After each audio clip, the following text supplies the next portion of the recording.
Hi, hey, it's Stephanie with This Reader's Life, and I'm glad you're here. If it's your first time ever visiting, this is a booktube channel called This Reader's Life, Books and Other Blessings. And mostly I talk about books, but sometimes I talk about blessings.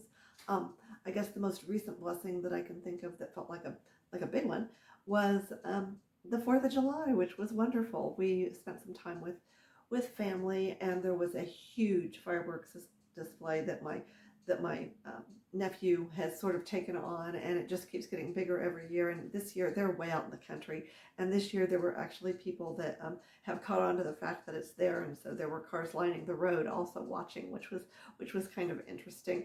But anyway, we had a really good time, and it I'm proud. We're 250 years old as a nation, and I think that is pretty cool.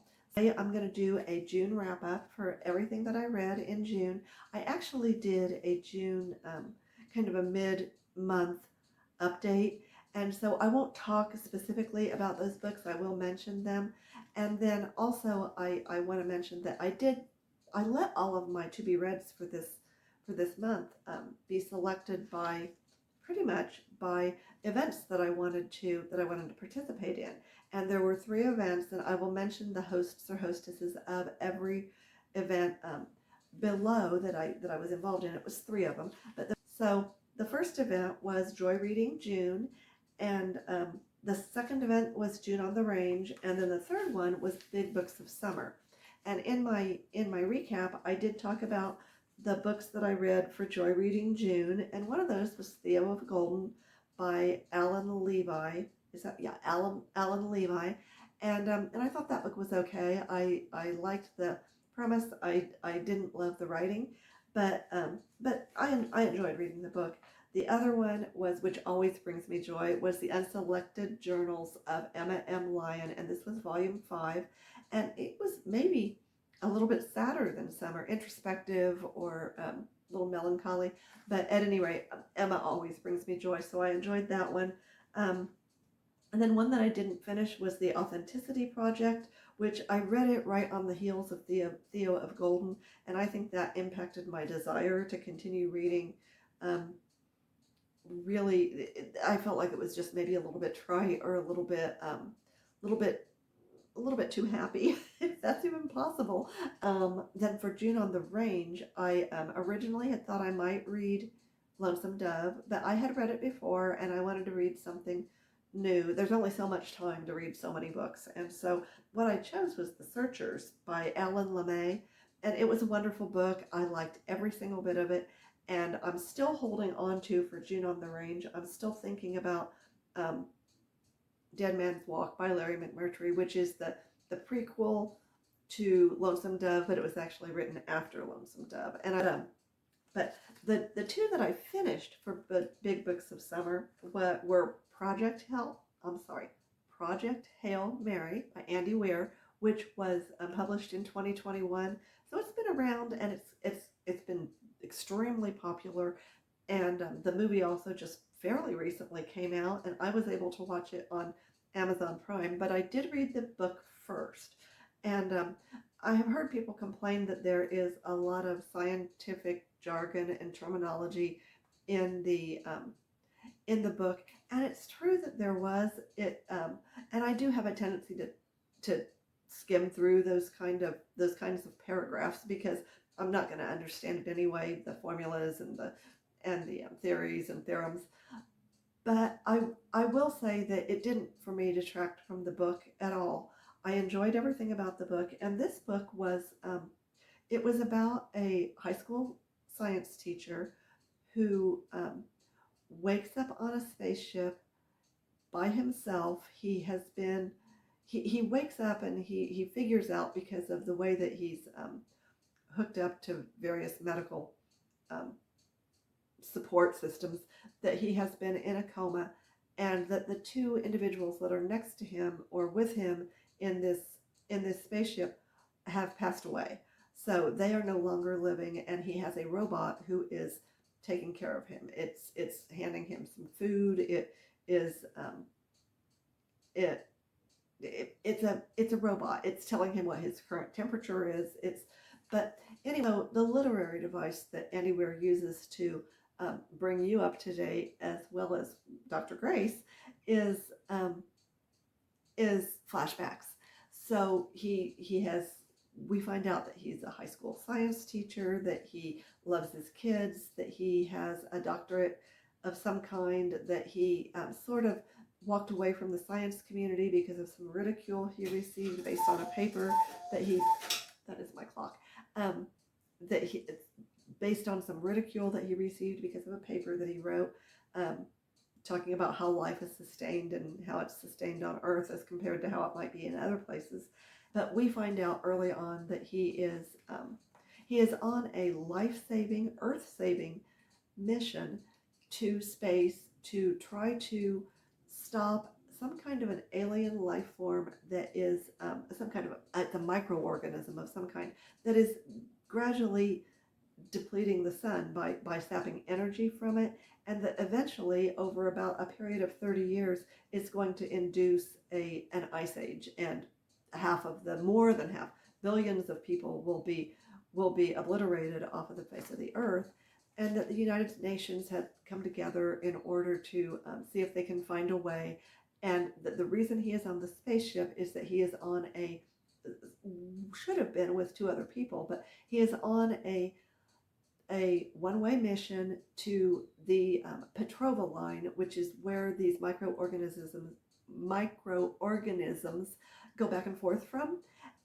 And he starts to catch on, and he starts to figure out what to do, and he figures out where his food is coming from, and what to do, and he looks out a window and realizes that he has a spaceship accompanying him, a foreign spaceship, an alien spaceship that he doesn't know what it is, but it's bigger than him, and it's not something he's familiar with. And eventually he hears a bump on the door of his space capsule, and this is about a quarter of the way into the book, and he realizes that the occupant of the spaceship has come to visit with him. I liked this book a lot, partly because of the camaraderie between this occupant from the other spaceship, which is not a typical alien that, if you want to consider aliens even possible to be typical, not what we've always sort of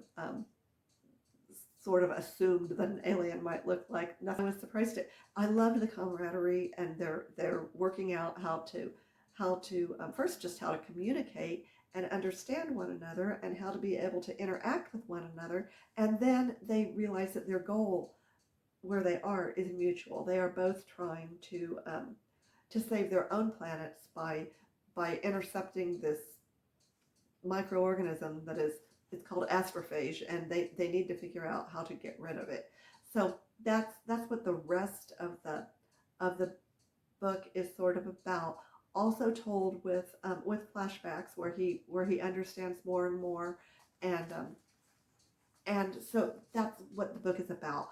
I read it as a big book of summer, and I also consider it a joy reading June book, because this is an uplifting book. It is number one, it's wonderful to sort of to see someone's idea of what would happen if the world had to pull together in order to save the planet, and also the two life forms that are not able to exist in the same atmosphere or communicate with any kind of ease initially, what they do together and how they work together. It's really fun to watch. Well, and when I say watch, I'm talking about reading the book, but I did also watch the movie. It had a little more of an upbeat and less serious mood, I would say, than the book did. And to be honest, I enjoyed the movie more. And I'm not quite sure why, except for that a good deal of the scientific explanations were sort of glossed over in some ways. Some of it was explanatory and some of it wasn't, but and some of it you just figured out by watching. And for me, that was a good way for me to learn it, because I certainly wasn't going to understand all of the scientific jargon in the book. So I think I liked the movie more, and that's unusual for me to say. I almost always like the book better. And then the next book that I read and completed, and this will go on my list of all-time favorites. I don't know if it's my all-time favorite, but it might be. East of Eden by John Steinbeck. It was written in 1952, or it was published in 1952. And I have really, really struggled with how to talk about this because I don't read very many books where I'll say, this changed my life. I don't know if this changed my life, but it was easily one of the most thought-provoking books that I've ever read. I went back and reread lines over and over again because I thought they were so gorgeous. I feel like the only way you could appreciate the book would be to read it. That people could tell you all day long, you should read this book. And if you don't actually sit down and read it, and maybe it's different for some people. Not everybody loves everything. This book was profound to me, and I liked it a lot. I liked it a lot. That just sounds so inadequate. But what it's about is, you can't tell the whole story. It's a big book, and there are vignettes, and there are side stories, and there are things that intersect. And the main theme in this story, which is the main theme in life in so many ways, is the struggle between good and evil, and also the moral ambiguity about some things. That is it good or is it bad, and how do we know? There's that, and then there's also some sibling rivalry, and what causes the sibling rivalry, parental favoritism, and generational sort of sins of the fathers that sort of trickles down. It is it was a really good book. It's supposed to be, and I would say that I can certainly understand it. There's no secret there. That it is a retelling of the story of Cain and Abel in Genesis, which is biblical. And if you've not read Cain, the story, I think it's Genesis 4. I went back and read it while I was reading this book because I wanted to make sure I was picking it up the way that John Steinbeck intended us to pick it up. But it is the story of, it's actually two sets of brothers and their stories. And in both cases, there is in the first set of brothers are Charles and Adam, which there's Cain and Abel, and there's Charles and Adam, meaning the C and the A are the same, and Adam is the more gentle, good one who has the approval of his father, and Cain is the more sinful, sort of a little bit wicked personality who does not have the favor of his father, and who resents and is so bothered by it that that he does violent acts against his brother. And that happens with Charles and Adam in this story, and it also happens with Adam's sons, who are Cal and Aaron. And again, we have the C and A, which is Cain and Abel, and the same story. Cal is more of the evil side, and Aaron is the gentle, good side. The story takes place after the backstory is set in a few chapters at the beginning. There's two parts. One is Charles and Adam and their rivalry, and then what happens with them. Then another backstory is Kathy Ames, who is Kathy is the woman in this book who she personifies evil. She is manipulative. She is selfish. She is hateful. She is cruel. She has no redeeming qualities. And that's sort of set up as part of the backstory up to the point where she has she has killed her family or her mother and father, and she has run away and become a prostitute. And then she gets into a bad place and ends up going to Charles and Adam, actually dragging herself to Charles and Adam to their back porch, more or less, and Adam falls in love with her and marries her. At that point, he and Kathy, who he really knows nothing about, she gives nothing away about her past, nothing. She says she remembers nothing except for that she was beaten horribly in some way. She doesn't admit who she was or anything like that. She They move to Salinas Valley. Adam buys property there and wants to live in the Salinas Valley in California, which is a truly beautiful place that John Steinbeck opens his novel with a description of this beautiful Salinas Valley, which is breathtaking.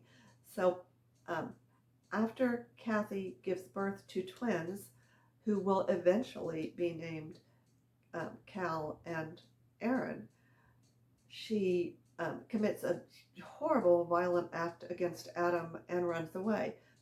She establishes a brothel someplace else. Well, she goes and becomes a prostitute and establishes a brothel in Salinas, and Adam doesn't know where she is, and he is devastated, and pretty much not a depression has overtaken him. He's not able to function. So fortunately, there is a house servant in the house whose name is Lee. He is a Chinese American, and he has been an employee of Adam's for a while. He fixes all the meals and he does all the housekeeping in the house and helps take care of records and books and things like that, and financial records and books and things like that. And he helps take care of he does take care of the boys because Adam is not capable. He's in a state of deep depression, and so Lee also takes care of him.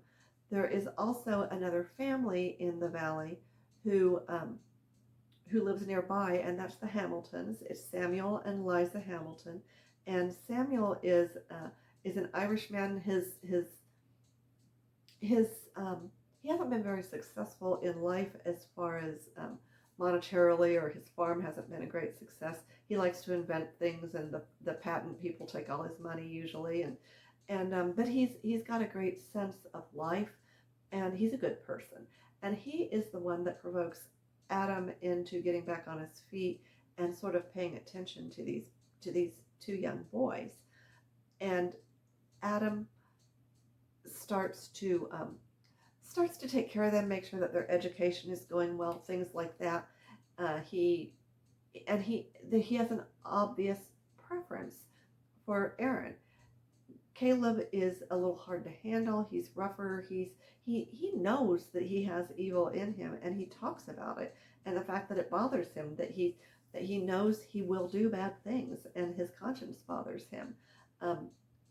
And Aaron, he's just sort of a gentle, ambivalent person, and eventually this all comes to a head at a point when these boys are older than Adam and Charles would have been, but they both present their father with the gift of their accomplishments at the same time on an evening, and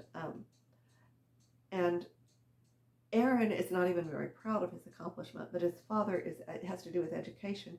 His father is absolutely thrilled by it and so proud and so excited, and sees this as entirely Aaron's evening, and it's absolutely wonderful, and this dinner is all about Aaron. And Cal has done something. He has accomplished something, and produced something that he feels will be so pleasing to his father, that he has worked hard. He knows that it will make his father love him more than ever, and more than finally, I think is what he's thinking, is finally my father will love me. And he presents him with his gift or his accomplishment, and as Adam flat tells him, I don't want this. And Cal is absolutely devastated, and it provokes him to do something to Aaron, because he's so envious of Aaron, that ultimately destroys Aaron. And then Cal is living with the guilt. I think everyone should read this book. I truly, truly love this book. There's nothing about it that is, I don't think it's an ambiguous story. I think it clearly states that the only way to be good is to choose good. And there's an entire part of that book that goes into it, and it's sort of like a gimme from John Steinbeck when the speech gets made about a Hebrew word that, again, you can look it up if you want to, or you could read the book. But the word is Timshel, and I'm not sure I'm pronouncing it right. It is a Hebrew word, and you can look up the meaning, or you can read the book and find out. And there's some controversy about whether or not John Steinbeck had the word right, or whether or not he had the meaning exactly right. But what it comes down to me, in the book, is that it is the definition of free will, and it's what makes us human. It's what makes us. It's that power of choice that we have that makes the difference in the kind of person that we are and what we strive for. And that's what I loved about this book. As I said, I will go back and read more. But anyway, those are my 2 big books of summer. I still would like to read a couple more big books this summer. July is Jane Austen July for me. So that's what I'm doing in July. It's all Jane Austen all the time, and I'm enjoying what I'm reading with her right now. So that is it. Until we see each other again, please remember to be kind to yourself, be kind to others, be kind to the planet, and be blessed. Have a good day. Bye-bye.